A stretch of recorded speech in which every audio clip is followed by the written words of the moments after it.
যারা ভিডিও বানাতে শুরু করতে চাও, এই ভিডিওটা তাদেরই জন্য। হ্যাঁ, তুমি যদি এই ভিডিওটা লাস্ট পর্যন্ত দেখো, তোমারই কিন্তু অনেক উপকার আসবে। শুরুতেই তোমাদেরকে জানাই অনেক অনেক স্যালুট, অনেক অনেক থ্যাঙ্কস, অনেক অনেক ভালোবাসা। আজকে আমার ফেসবুকে 20,000 ফলোয়ার্স কমপ্লিট হয়ে গেছে শুধুমাত্র তোমাদেরই জন্য।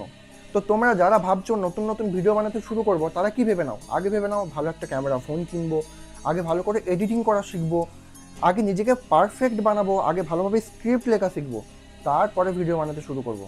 দেখো ভাই, জীবনে কেউ কখনো কোনোভাবে পারফেক্ট নয় এবং কোনোদিনও হতেও পারবে না। হ্যাঁ, সময়ের সাথে সাথে সে নিজেকে ইমপ্রুভ করতে পারবে, কিন্তু পারফেক্ট হতে পারবে না। তো নিজেকে ইমপ্রুভ করার জন্য ঘরে বসে বসে তো ভাবলে আর হবে না, কিছু করতে হবে। তো আমি আমার জার্নিটা তোমাদের সঙ্গে বলি, তোমরা এখান থেকে অনেক কিছু শিখতে পারবে। আমি প্রায় 6 মাস ধরে ভিডিও আপলোড করছি ফেসবুকে, ইনস্টাগ্রামে এবং ইউটিউবে। আমি সেইভাবে ভাইরাল হয়নি এবং আমাকে সেইভাবে কেউ চেনেও না, কিন্তু ভাইরাল না হলেও আমার কিছু জিনিস ইমপ্রুভ হয়েছে। যেমন এই যে আমি ক্যামেরার সামনে কথা বলছি, আগে তো এটাও আমি পারতাম না। ভিডিও বানাতে শুরু করেছি, আপলোড করতে শুরু করেছি বলেই আমি আজকে এই ক্যামেরার সামনে কথা বলতে পারছি। সেকেন্ড, আমি আগে ভাবতাম লোকে কি ভাববে, কিন্তু এখন এই অবস্থায় আমার আর ওইসব চিন্তাই আসে না লোকে কি ভাববে। হ্যাঁ, তোমরা যারা এই ভয়টা করো যে লোকে কি ভাববে, তারা ভিডিও বানাতে শুরু করো, 5-6 মাস ভিডিও আপলোড করতে শুরু করো, দেখবে তোমারও এই ভয়টা কিন্তু কেটে যাবে। থার্ড হচ্ছে কনফিডেন্স। হ্যাঁ, যেদিন আমি প্রথম ভিডিও আপলোড করেছিলাম আর আজকে যে ভিডিও আপলোড করছি, তার মধ্যে আসমান জমিন ফারাক আছে। প্রথম ভিডিওতে আমার কনফিডেন্স ছিলই না, কিন্তু এখন আমার অনেক অনেক কনফিডেন্স এসছে। আগে আমি যখন কোথাও ভিডিও ক্যামেরা করতে যেতাম, লুকিয়ে লুকিয়ে ভয়ে ভয়ে ভিডিও করতাম, যে কেউ যদি কিছু বলে কেমন একটা আনকমফোর্টেবল ফিল আসতো, ক্যামেরাটাও করতে পারতাম না। কিন্তু এখন আমাকে মেলায় হোক, ভিড়ে হোক, যেখানে হোক, ফোনটা ধরে কেউ যদি বলে একটা ভ্লগ কর, আমি কিন্তু ওখান থেকে ভ্লগ করে বেরিয়ে চলে আসবো, কোনো রকমের প্রবলেম হবে না। কারণ আমার সেই কনফিডেন্স এসছে। সেটিকে ভেবে চিনতে এসছে যে আমি পারফেক্ট হয়, আগে সব কিছু শিখি, তারপরে হবে, তারপরে আসবে, তাহলে কি হতো? হতো না।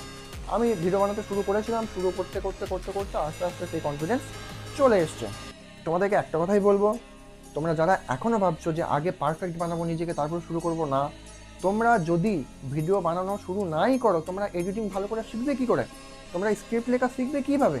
তুমি যখন প্রথম ভিডিও এডিটিং করবে, প্রথম ভয়েস ওভার দেবে, প্রথম আপলোড করবে, তোমার ভিডিওটা তুমি যখন 100 বার দেখবে, তখন তুমি নিজেই বুঝতে পারবে যে এইখানে আমার ভুল হয়েছে, এখানটা ঠিক করতে হতো, তাই না?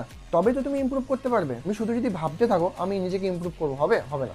তোমাকে ওই খেলার মাঠে নামতে হবে, চেষ্টা করে দেখতে হবে কোথায় ভুল হচ্ছে, কোথায় ঠিক হচ্ছে, তারপরে তুমি ইমপ্রুভ করতে পারবে। হয়তো তোমাদের মনে হবে আমি অনেক জ্ঞান দিচ্ছি, কিন্তু না, আমি যেগুলো আমার সাথে হয়েছে আমি সেটাই তোমাদেরকে বলছি। আর আই নো আমি এখনও ভাইরাল হয়নি, তবে ওয়ান ডে আমি তো ভাইরাল হবই, তোমরা যদি পাশে থাকো। একটা কথা তোমাদেরকে বলবো, তোমরা আমার এই জার্নিতে জয়েন করো এবং তোমরাও আজ থেকে ভিডিও বানাতে শুরু করে দাও। এবং যারা যারা আজ থেকে ভিডিও বানাতে শুরু করবে, তারা কিন্তু কমেন্টে ইয়েস লেখে